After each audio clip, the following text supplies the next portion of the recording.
Uz moju bih, dalje je bliže. Kinesko moderno tržište i promet, na primjer, koji se odvija putem brzih, magnetnih, supersoničnih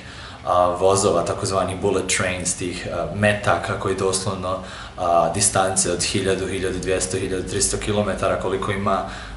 između Šangaja i Pekinga prelaze sa nepunih 3,5-4 sata. Međutim, tu dolazi do jednog velikog kontrasta gdje vi kao putnik iz inostranstva ulazite u jedan prilično modern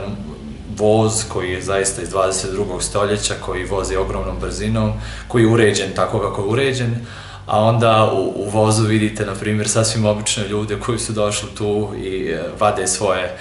kutice sa nudlama, sa piletinom, sa različitim, ne znam,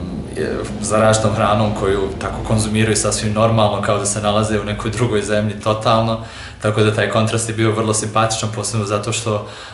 to nisu, dakle, pojedine navike tih putnika koji su tako odlučili da jedu na tom putovanju, već je voz sam, sama kompanija, na primjer, obezbijedila jedan dio u vozu u kojem se nalazi zid sa mikrovalnim ovim pećnicama u kojem vi stvarno možete da ustanete s mjesta, da podgrijete svoje nudle i tako dalje i tako dalje. Dakle, putujete jednim vozom koji ide 500 na sat, prelazi zaista velike udaljenosti za jako malo vremena, a sa ovome sjede ljudi koji su bukvalno kao kod nas krenuli na neko obično putovanje autobusom između dva grada, tako da mi je to bilo izuzetno simpatično. Uz moju bih, dalje je bliže.